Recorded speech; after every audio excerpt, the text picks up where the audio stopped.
Chapter 34. War's End. I couldn't believe I had slept peacefully through the rest of the night. But there was the time on my clock radio, 8:30 in the morning. I lay back in my bed and tried to listen to the house. There were stirrings from someplace downstairs. Mom was probably up by now. Saturday was her supermarket day. She usually took Dad along to help her, and Jenny and me if we wanted to go. She was in the kitchen now. I heard the sound of the pot cabinet under the stove slamming shut. She was probably beginning to prepare our Saturday morning breakfast of French toast or pancakes. I heard the water running in my parents' bathroom on the second floor. That meant Dad was up and washing. Then I heard what I'd been listening for. Uneven footsteps sounded on the stairs as Grandpa came limping up to see me. I waited. There was a knock on the door. "Come on in, Grandpa," I called out. The door opened and Grandpa was there. He had one hand covering his mouth, but his eyes looked awfully angry. He came into the room sideways, his face turned toward the window and away from me. "My feet are missing," he said. I stared at him. "What?" "My feet," he said. "You are my feet, aren't you?" I got up out of bed. As I did that, Grandpa turned his back to me. "Don't look at me," he said. It sounded like he was talking Pig Latin or some kind of weird language. "I don't understand you," I said. "My feet," shouted Grandpa. "If you act like this, you fill some water." Suddenly, the dawn came up in my brain. That's the way Grandpa spoke without his teeth. Amazing. And weird. "You're asking me to give your teeth back to you, right?" I said. Grandpa nodded his head, his hands still covering his mouth. "Well," I said, "you have to do something first." "I'm on feet. My feet. I'm in my feet." I translated that in my head. "You need your teeth, right?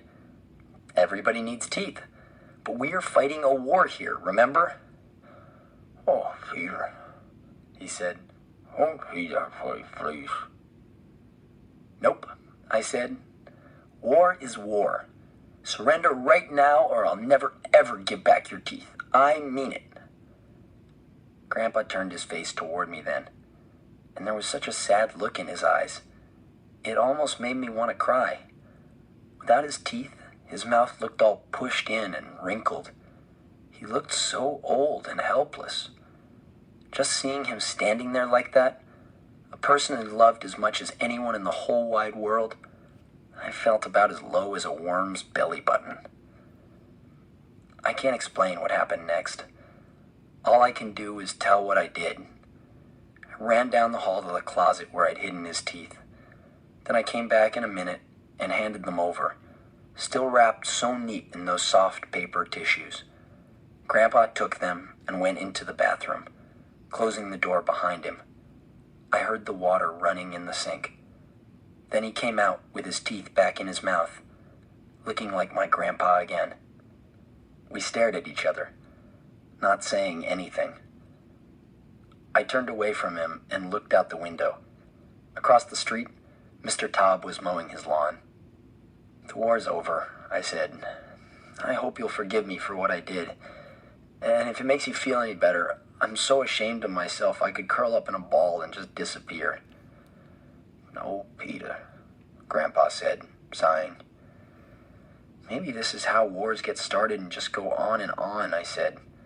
"Your enemy does something bad to you, so you do something worse to him.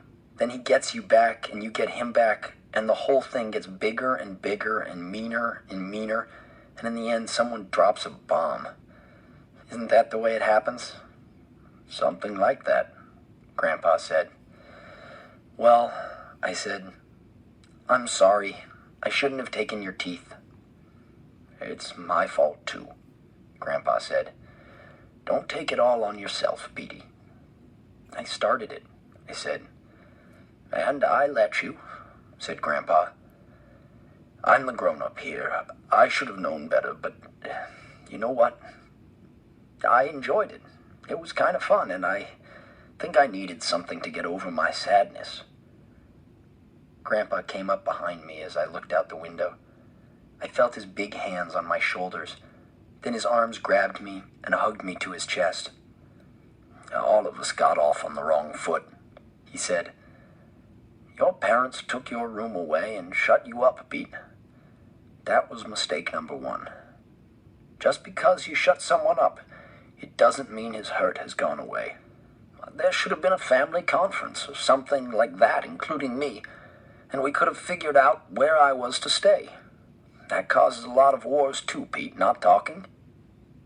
"I'll get used to living up here," I said. "I'm real sorry I took your room away," Grandpa said. "But I'm not sorry you came to live with us," I said. Grandpa hugged me a little tight at that and kissed the top of my head. "You're a real sweet kid," he said. "But a hard guy to fight a war against." "I still lost," I said. "Yes," said Grandpa, "but only by the skin of my teeth."